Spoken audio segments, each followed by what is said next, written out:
What's up, guys? Good morning. It's Jose again. Time for my bullshit. Sorry about the fan. It's Saturday morning and it is hot. So today I'm gonna keep working on my k20 mr2.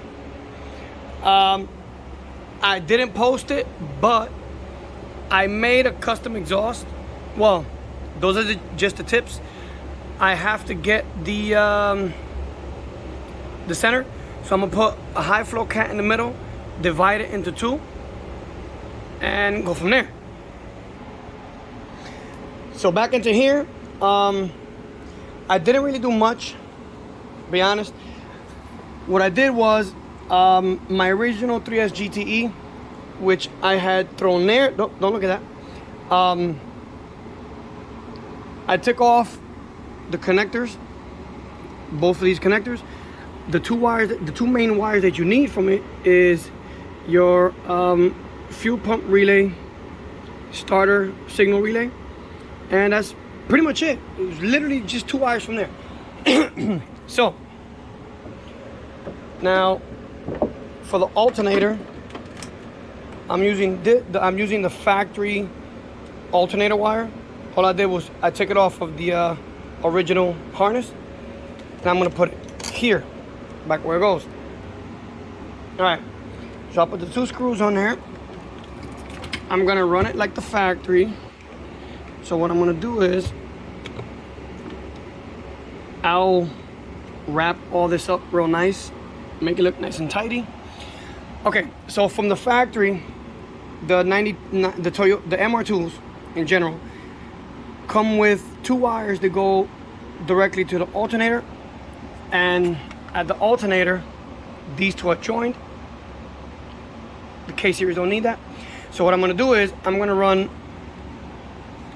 one to the alternator and one to the starter to get power to the fuse box, which makes more sense than putting two wires to the alternator for no reason.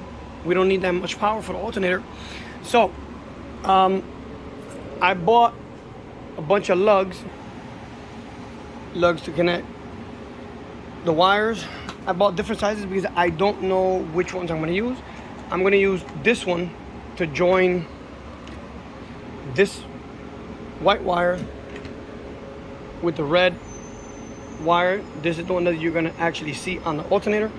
I'm going to have one of these lugs. I don't know what size it's gonna be, so I bought three different sizes. I bought small, medium, and big boy.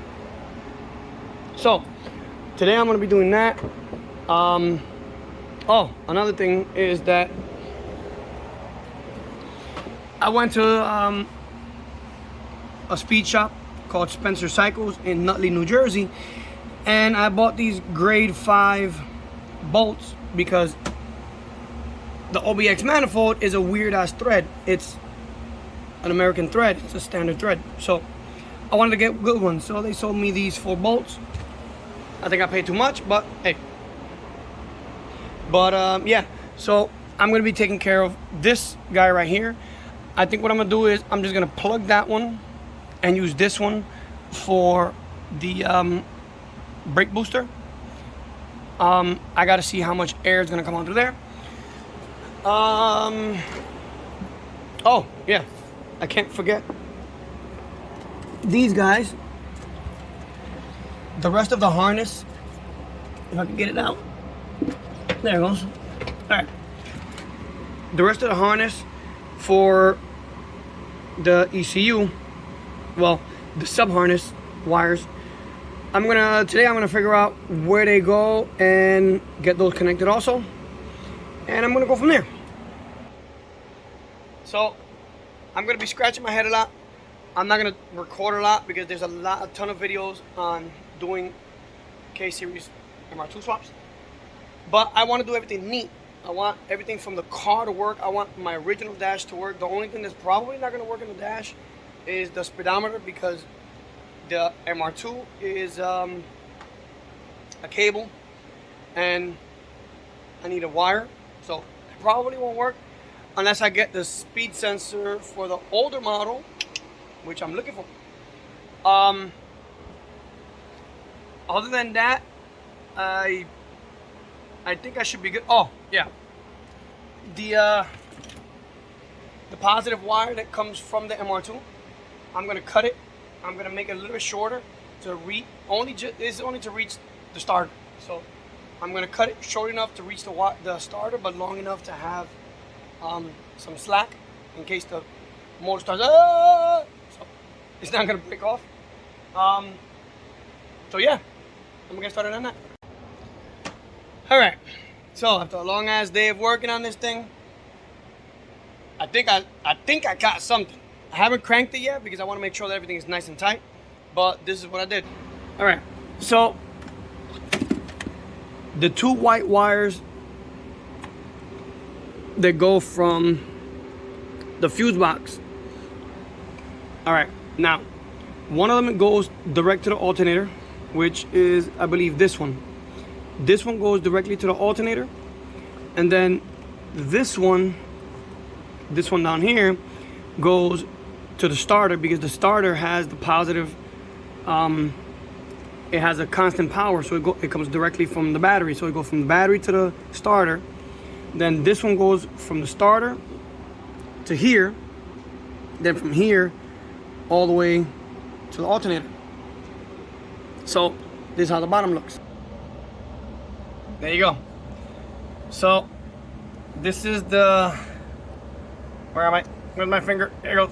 This is the positive to the fuse box. This one right here is the positive from the battery. Then the alternator wire is that one. So you see that the all this goes directly into the ECU. So the ECU is gonna tell everything what to do. Cachista boss. So yeah, it's a little bit messy in here.